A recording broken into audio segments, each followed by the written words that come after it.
Hi everyone, I have a few more codes that I would like to share with you, and these codes are going to be on the two witnesses. But as you can see up here at the top, I have a lot of information that I would like to go over concerning these codes. So if I happen to run out of time with this first video, please make sure to check back and see if there's a part 2 or a part 3 to this video. Okay, I'm going to go ahead and start with this first one. And as you can see, it reads at the top, two witnesses, Enoch, Elias, olive trees, candlestick. And over here, you have the name Enoch, starting with the letter E over here, and then it wraps around this way with the letters N, O, C, H. And over here, you have the name Elias, starting with the letter E, and then the letters L, I, A, S. Now, I thought it was interesting the way the names come up because it's almost as if they're pointing towards the middle, as if they're trying to draw attention to what's written here in the middle. And as you can see, it says here, my two witnesses and the two olive trees. And then over here at the side, you have the two candlesticks. Now, it makes sense for terms such as two witnesses and two olive trees and two candlesticks to be in this part of the scripture because this is in the book of Revelation in chapter 11. But what's really amazing is that you also have the names Enoch and Elias encoded in ELS form in the exact same spot where it talks about the two witnesses. Now, the chances of that happening randomly by chance would just be astronomical. There's no way that something like this could just appear in the table by accident.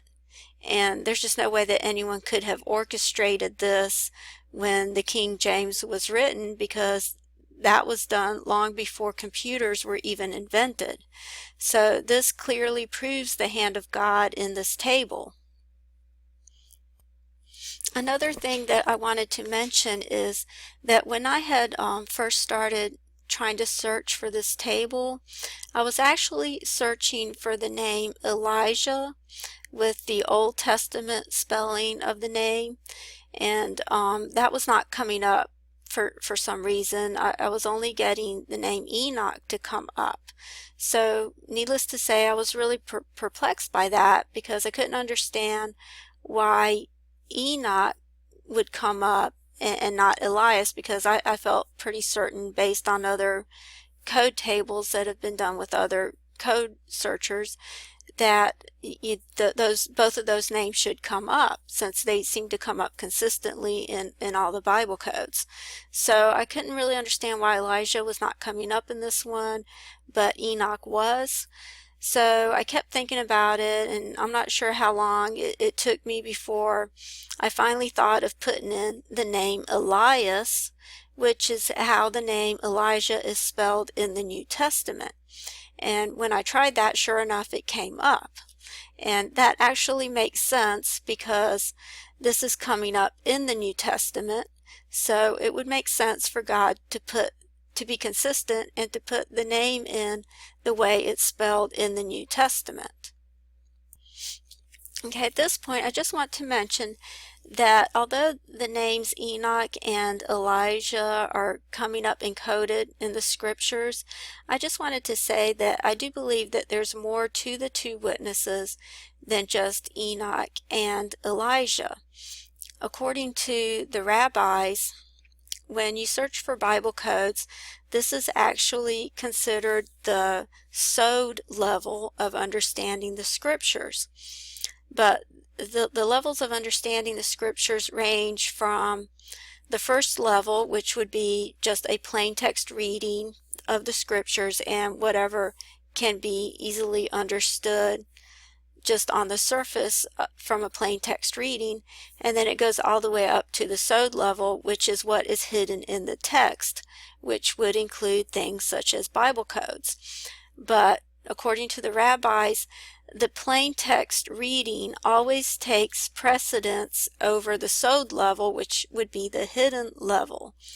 And I think that would be the case with this as well, because the Bible does not specifically mention anywhere that Enoch and Elijah are the two witnesses.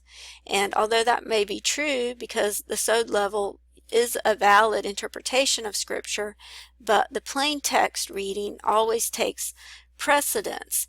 And I just wanted to show you that according to a plain text reading of the Scriptures, not just the book of Revelation, but you have to take into consideration all of the Scriptures, and based on a plain text reading of the Scriptures, there's actually more to the two witnesses than just two individuals as it would appear.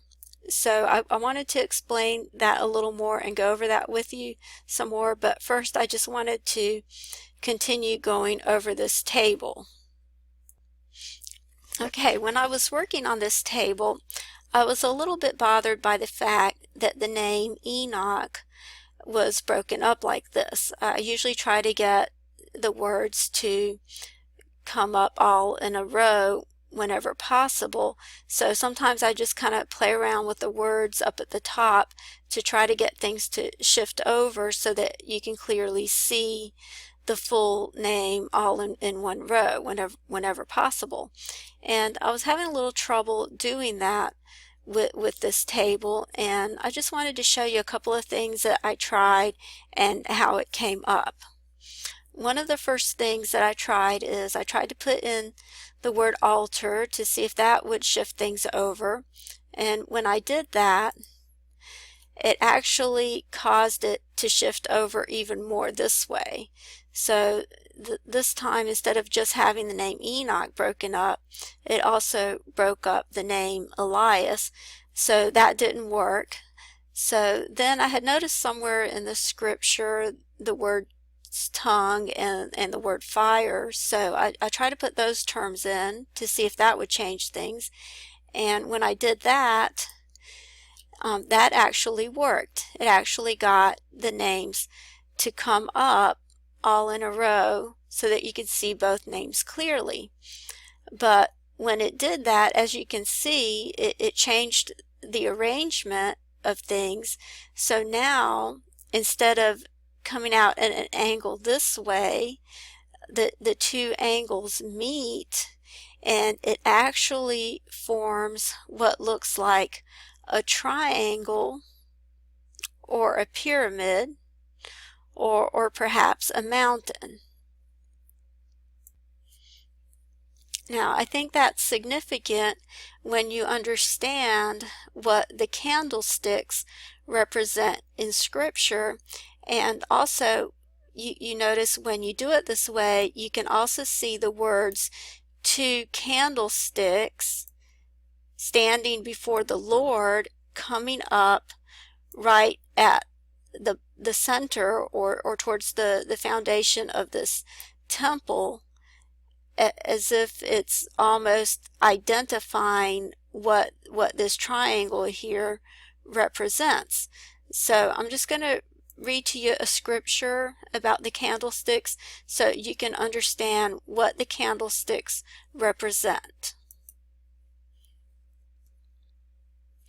Okay, over here in Revelation 1:13, it says, "And in the midst of the seven candlesticks, one like the Son of Man, clothed with a garment down to the foot, and girt about the paps with a golden girdle." And over here it says, "The mystery of the seven stars which thou sawest in my right hand, and the seven golden candlesticks. The seven stars are the angels of the seven churches, and the seven candlesticks which thou sawest are the seven churches." So as you can see, the candlesticks actually represent the church. And over here, you see at the top, it has the terms measure the temple.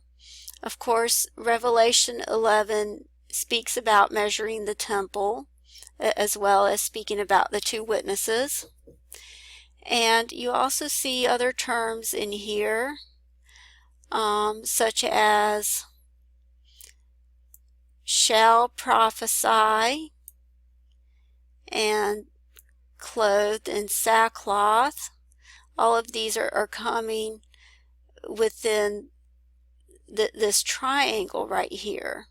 And then it also talks about measuring the temple right here at the top of the triangle. Over here, this one crosses through the name Elias, where it says measure. And then up here, where it says measure the temple, this one crosses through the name Enoch.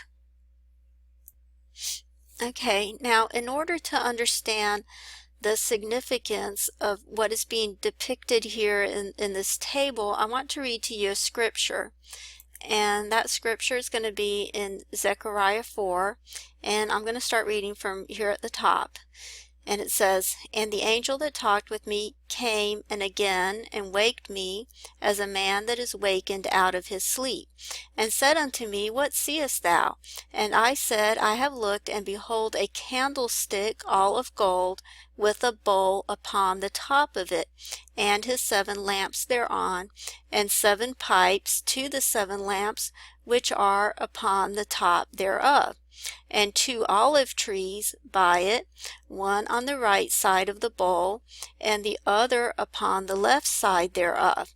So I answered and spake to the Lord that talked with me, saying, What are these, my Lord? Then the angel that talked with me answered and said unto me, Knowest not what these be? And I said, No, my Lord. Then he answered and spake unto me, saying, This is the word of the Lord unto Zerubbabel, saying, Not by might, nor by power, but by my Spirit, saith the Lord of hosts. Who art thou, O great mountain? Before Zerubbabel thou shalt become a plain, and he shall bring forth the headstone thereof with shoutings, crying, Grace, grace unto it. Moreover, the word of the Lord came unto me, saying, The hands of Zerubbabel have laid the foundation of this house, his hands shall also finish it, and thou shalt know that the Lord of hosts hath sent me unto you.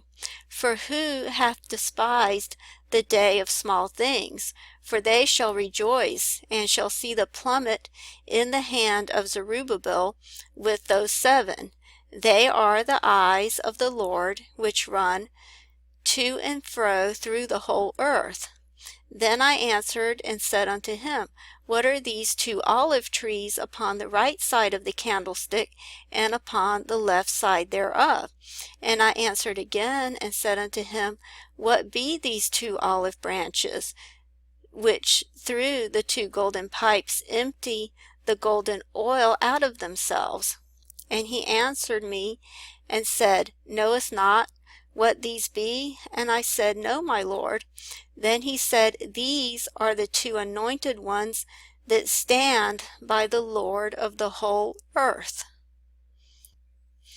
So as you can see, what is being depicted here is a temple, and Zechariah is telling us that the temple is actually a spiritual temple, because it says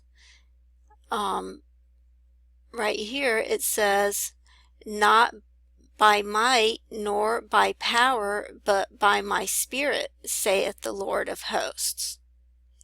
Okay, I want to talk a little bit more about this, and to also show you some other interesting things with this table, as well as go over some other tables that come up on the 2 witnesses, as you can see up here above. But I'm going to have to continue that with the next video because I'm running out of time. So please check back for part 2 in the next video. Thank you.